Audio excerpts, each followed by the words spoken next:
ರಾಜ್ಯ ಕಾಂಗ್ರೆಸ್ನಲ್ಲಿ ನಾಯಕತ್ವ ಬಿಕ್ಕಟ್ಟು ತೀವ್ರ ಸ್ವರೂಪಕ್ಕೆ ತಿರುಗಿದೆ. ಎಐಸಿಸಿ ಅಧ್ಯಕ್ಷ ಮಲ್ಲಿಕಾರ್ಜುನ ಖರ್ಗೆ 3 ದಿನಗಳ ಕಾಲ ರಾಜ್ಯದಲ್ಲೇ ಬೀಡು ಬಿಟ್ಟಿದ್ರು. ಬೆಂಗಳೂರಿನ ಸದಾಶಿವನಗರ ನಿವಾಸದಲ್ಲಿ ಖರ್ಗೆ ಅವರನ್ನ ಸಿಎಂ ಸಿದ್ದರಾಮಯ್ಯ ಸೇರಿದಂತೆ ಬಹಳಷ್ಟು ಸಚಿವರು, ಶಾಸಕರು ಎಲ್ಲರೂ ಕೂಡ ಭೇಟಿ ಮಾಡಿ ಮಾತುಕತೆಯನ್ನ ನಡೆಸಿದ್ರು. ಆದ್ರೆ ಡಿಸಿಎಂ ಡಿಕೆ ಶಿವಕುಮಾರ್ ಮಾತ್ರ ಭೇಟಿ ಆಗಿರಲಿಲ್ಲ.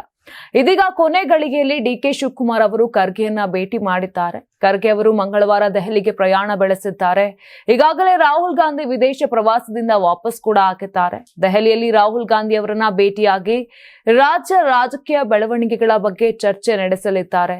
ಇದೇ ಸಂದರ್ಭದಲ್ಲಿ ಡಿಕೆ ಶಿವಕುಮಾರ್ ಕೂಡ ಕೊನೆಯ ಗಳಿಗೆಯಲ್ಲಿ ಖರ್ಗೆ ಭೇಟಿ ಮಾಡಿ ಚರ್ಚೆ ನಡೆಸಿರೋದು ಬಹಳಷ್ಟು ಕುತೂಹಲಕ್ಕೆ ಎಡೆ ಮಾಡಿಕೊಟ್ಟಿದೆ.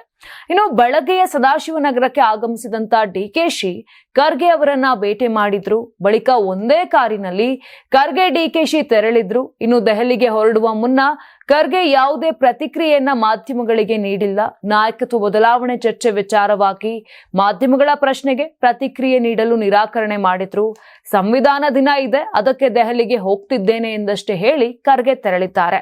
ನೀವು ಸಣ್ಣ ಆಗ್ಬೇಕಲ್ವಾ? ಅದು ಒಂದು ಉತ್ತಮ ಆಹಾರದಿಂದ ಸಣ್ಣ ಆಗ್ಬೇಕಲ್ವಾ? ಪ್ರತಿದಿನ ನಮ್ಮ ಜೀನಿ ಸ್ಲಿಮ್ ನ ಯೂಸ್ ಮಾಡಿ ಯಾವುದೇ ಸೈಡ್ ಎಫೆಕ್ಟ್ ಇಲ್ದಂಗೆ ನೀವು ಸಣ್ಣ ಆಗ್ತೀರಾ. ನಿಮಗೆ ಮಾಧ್ಯಮದಲ್ಲಿ ಕೆಲಸ ಮಾಡುವ ಆಸಕ್ತಿ ಇದೆಯಾ? ಹಾಗಾದ್ರೆ ಕರ್ನಾಟಕ ಟಿವಿ ಡಿಜಿಟಲ್ ಮೀಡಿಯಾದಲ್ಲಿದೆ ನಿಮಗೆ ಒಳ್ಳೆಯ ಅವಕಾಶ. ಆಯ್ಕೆಯಾದವರಿಗೆ ಉಚಿತ ತರಬೇತಿ ಕೊಡ್ತೀವಿ. ತರಬೇತಿ ನಂತರ ಕೆಲಸ ಮಾಡುವ ಅವಕಾಶನೂ ಕೊಡ್ತೀವಿ. ಈ ಕೂಡಲೇ ನಿಮ್ಮ ಮಾಹಿತಿಯನ್ನ ಮೇಲ್ ಮಾಡಿ.